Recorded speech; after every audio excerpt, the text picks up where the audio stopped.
मित्रों, इस वीडियो में मैं आपका स्वागत करता हूँ। आज मैं जिस विषय को आपके समक्ष प्रस्तुत कर रहा हूँ, उस विषय को आपने टीवी चैनलों पर देखा होगा कि AIIM के अध्यक्ष असीउद्दीन ओवैसी ने कहा है कि भारत के संविधान के अंतर्गत एक दिन एक मुस्लिम बुर्के वाली लेडी जो है इस देश की प्रधानमंत्री बनेगी। उनका ये कथन बिल्कुल सही है, क्योंकि हमारा संविधान सेकुलर है। अब थोड़ा हम पीछे चलते हैं। जब अंग्रेजों ने अपनी हुकूमत छोड़ी तो जिन्ना ने स्पष्ट कर दिया कि हम मुस्लिम राष्ट्र हैं, तो हमें मुस्लिम राष्ट्र चाहिए और हम हिंदू राष्ट्र के साथ नहीं रह सकते। और उन्होंने अपना मुस्लिम राष्ट्र बना लिया, इस्लामी गणराज्य बना लिया। लेकिन हमारे जो टॉप के लीडर थे महात्मा गांधी और नेहरू जी, उन्होंने उसके इस आशय को नहीं समझा कि ये जो राजनीतिक और कूटनीतिक बात है, जिसे जिन्ना ही समझते थे और ये भी समझते होंगे, लेकिन ये उदार हृदय थे। इन्होंने कहा नहीं, हम तो इसे सेकुलर राष्ट्र बनाएंगे।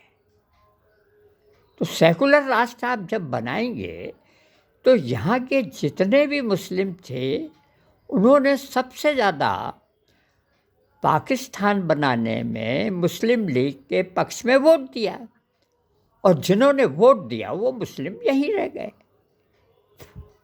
अब वही मुस्लिम इस संविधान की धारा 25, जिसमें freedom of conscience and freedom of professional practice and propaganda भी के अंतर्गत वो आज ये कह सकते हैं कि हम वोट के जरिए भविष्य में इसको इस्लामी राष्ट्र बना सकते हैं और बनाएंगे। क्योंकि अगर 25 करोड़ मुस्लिम हैं, उनमें प्लस कर दिया जाए समाजवादी पार्टी के उन हिंदुओं को, TMC के हिंदुओं को, और भी जो विरोधी पार्टियां हैं हिंदू की, उनको शामिल कर दिया जाए तो लगभग 75 करोड़, 25 और 50 करोड़ के हिंदू, 75-80 करोड़ हिंदू जो हैं वो इसको इस्लामिक गणराज्य बनाने में मदद करेंगे, और चल भी रहा।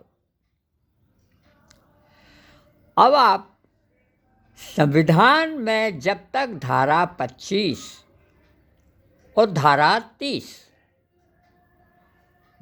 30 में लिखा हुआ है कि माइनॉरिटीज़ को भी आप फिनेंस करेंगे ताकि वो अपने रिलीजियस जो भी उनके टेनेट्स हैं उसको पढ़ा सकें, जैसे शरिया पढ़ा सकें।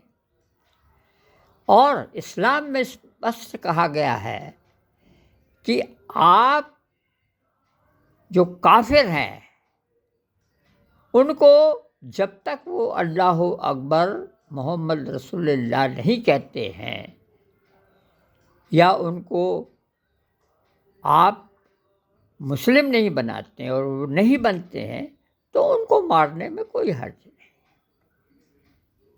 और अगर आप उनको मारोगे तो सीधे आपको जन्नत में 72 हूरें मिलेंगी। और शरिया में जो भी पढ़ाया जाता है, जैसे आपने देखा होगा कि इज़राइल में हमास जो था वो कट्टर मुस्लिम था और कट्टर सुन्नी मुस्लिम था।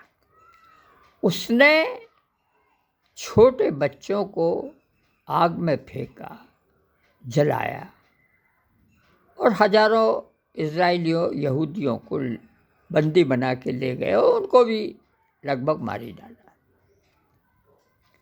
और आज भी वो डिसआर्म नहीं हुआ है। क्योंकि ये बात क्यों है?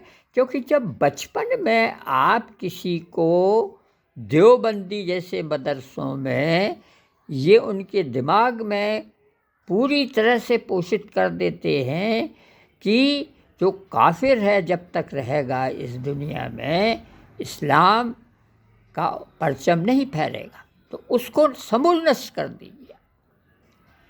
आप राजनीतिक वोट से ख़त्म कर दीजिए या आप उसको किसी भी प्रकार जाकर के उसका खात्मा कर दीजिए,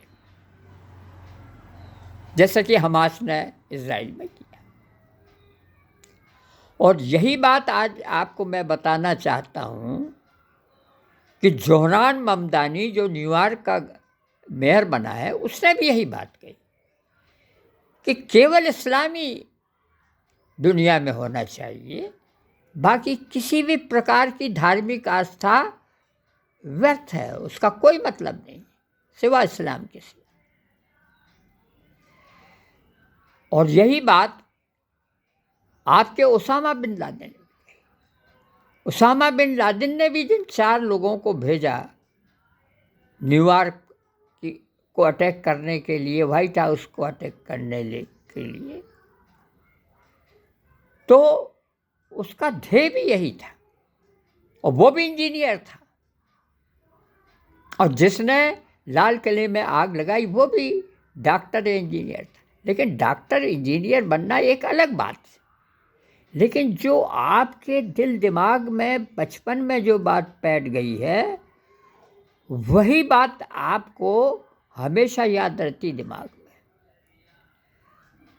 और इसीलिए आज स्थिति ये है, हमारी राजनीतिक स्थिति, कि सनातन जो है वो सरवाइव तभी करेगा जबकि उसकी समझ में ये बात आएगी कि सनातन ठीक है या आपका इस्लाम ठीक है।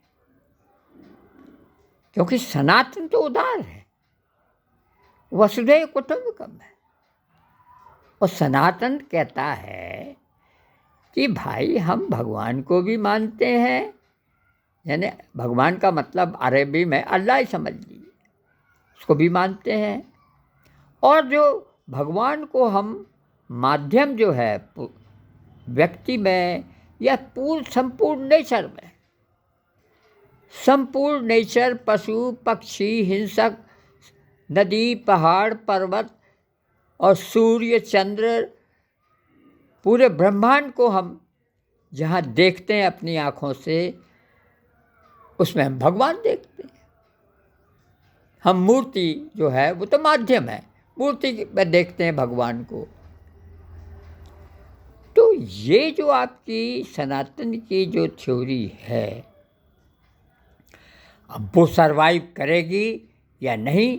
और अगर उसको मानने वाले ही लोग अगर इस्लाम को लाने में अपनी दिलचस्पी दिखाएंगे या किसी प्रकार से अपने को सत्ता में लाने की कोशिश करेंगे तो वो भ्रम में है। और यही बात मैं आपसे कहना चाहता हूँ कि धारा संविधान की 25 और धारा 30 जो है वो जब तक आपके संविधान में रहेंगी तो निश्चित ही इस्लाम जो है 50-60 साल के बाद इस देश में अवश्य स्थापित होगा। तो धन्यवाद मित्रों, आप इस पर गौर कीजिए और आप जितने भी वीडियो देखते हैं उससे ये सर्वथा भिन्न है, और इस पर आप गौर कीजिए, इसको आप सब्सक्राइब कीजिए, शेयर कीजिए। सब्सक्राइब करने में आपको कोई खर्च नहीं है, और बेल आइकन दबाइए, और जहाँ से देख रहे हैं, जिस समय देख रहे हैं, उसको भी मेंशन कीजिए यदि आपको ये मेरा कथन सही में प्रतीत होता है या तर्कसंगत लगता है, तो अवश्य उसको सब्सक्राइब कीजिए। धन्यवाद। जय हिंद।